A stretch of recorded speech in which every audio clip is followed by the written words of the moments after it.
E aí, já parou para pensar que na poesia, um erro de português pode não ser bem um erro?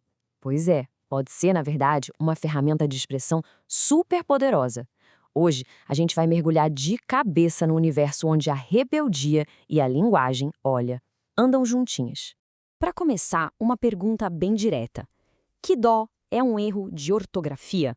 Quer dizer, quando a gente vê a palavra quando escrita assim, QDO, a primeira reação é pensar, opa, tá errado, né? Mas e se isso for de propósito? Olha só este verso aqui do poeta Cacaso. Ele escreve, quando eu quis, você não quis. Tá vendo? Ele usa quando e não. À primeira vista parece até uma mensagem de celular, né? Não um poema. E é exatamente essa questão que a gente vai investigar. Afinal, por que um poeta faria uma coisa dessas? Ok, então, para a gente entender essa escolha do poeta, primeiro a gente precisa dar um passo atrás e entender uma tensão que existe em qualquer língua.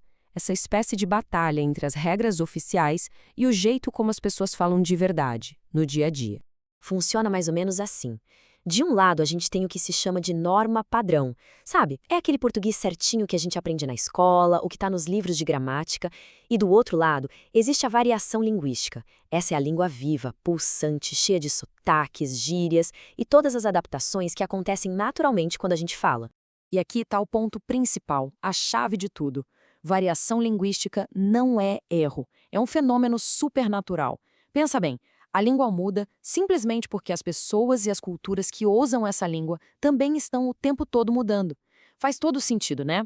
E essa variação acontece de vários jeitos. Tem a variação regional, claro, que são as diferenças no jeito de falar de um lugar para o outro, tipo o sotaque do Nordeste e o do Sul.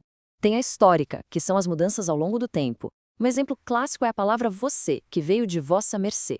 Tem também a social, que está ligada às gírias de certos grupos. E, por fim, a situacional, porque, convenhamos, ninguém fala com o chefe do mesmo jeito que fala com os amigos. Agora, é aqui que a coisa fica interessante de verdade. O que acontece quando os artistas pegam toda essa variação linguística e transformam em arte? Vamos conhecer agora os poetas que fazem exatamente isso, que escrevem a partir das margens da tal norma padrão. Para esses poetas, desobedecer à gramática não é um acidente, não é um descuido. Pelo contrário, é uma escolha artística muito consciente. É uma forma de protesto, de afirmação de identidade e, principalmente, de se aproximar da realidade. Isso foi uma marca muito forte de um movimento conhecido como literatura marginal, que bombou no Brasil lá nos anos 70. Eles eram conhecidos também como a geração mimeógrafo, sabe? Porque era assim que eles imprimiam e distribuíam seus poemas. E a grande sacada deles era usar uma linguagem bem coloquial, bem transgressora, como uma marca de identidade e também como um jeito de fazer uma crítica social e cultural bem afiada. Beleza. Agora que a gente já entendeu todo esse contexto, vamos voltar para os poemas. Vamos ver na prática como esses erros, entre aspas, funcionam para criar um significado totalmente novo. Então, tá aqui o poema do Cacaso de novo.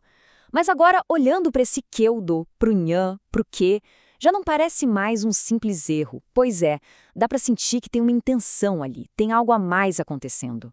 Quando ele abrevia as palavras desse jeito, o Cacaso está, na verdade, transportando o poema todo para o universo da fala rápida, sabe? Daquela conversa informal, do bilhete escrito com pressa. A grafia, então, deixa de ser um erro e vira uma escolha poética. É ela que dá o ritmo e o tom do dia a dia para aquele verso. Certo. Agora vamos para outro poeta dessa mesma geração, o Chacal. Dá uma olhada no que ele escreve. Larhomilar. O que será que isso quer dizer? Assim, de cara não parece nem português, né? E a sacada aqui é simplesmente genial. Larhomilar é nada mais nada menos que a forma como a frase em inglês home sweet home soaria na pronúncia popular aqui no Brasil. É um espelho perfeito da oralidade, sabe? Ele traz a voz do povo pro texto e ainda por cima brinca com essa mistura de culturas. Ok, vamos dar um salto no tempo agora para um exemplo mais atual. É do poeta Sérgio Vaz, um nome gigante da literatura periférica. Em um dos poemas dele, tem um diálogo que termina com a frase "então nós gosta". Então, usar nós gosta no lugar do padrão nós gostamos não é de forma alguma um erro gramatical dentro do contexto do poema. É muito mais que isso, é uma afirmação de identidade. É como se dissesse, essa poesia fala a nossa língua, essa poesia pertence a nós. E ele faz isso também usando um vocabulário bem específico, olha só. Palavras como moleque, quebrada, trampo, zóio, minas. Usar essas palavras situa o poema numa realidade social muito, muito concreta. É literalmente a linguagem da periferia se transformando em alta literatura. Agora, fica aqui uma pergunta para a gente pensar.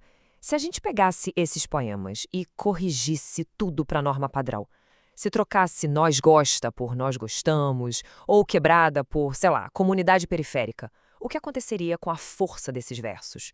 O que se perderia no caminho? E tudo isso nos leva à conclusão, ao poder imenso que existe nas palavras que a gente escolhe usar.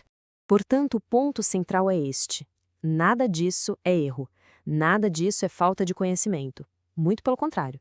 O que a gente vê aqui é um domínio profundo da linguagem e de todos os seus efeitos. É a língua sendo usada de forma consciente para construir identidade, para refletir uma cultura e, claro, para criar arte a partir das ferramentas da própria realidade. E essa citação do Sérgio Vaz, nossa, ela resume essa ideia de um jeito perfeito. Quando ele fala de gente saindo algemado aos diplomas, ele está usando a linguagem de uma forma muito poderosa para criticar um sistema de ensino que às vezes mais aprisiona do que liberta. A linguagem aqui vira uma arma, uma ferramenta de poder. E para a gente fechar, fica essa reflexão. De que forma essa poesia que nasce nas margens nos ajuda a perceber que a língua que a gente usa todo dia é um organismo vivo, sabe? Cheio de possibilidades, e não só um monte de regras rígidas e fixas dentro de um livro.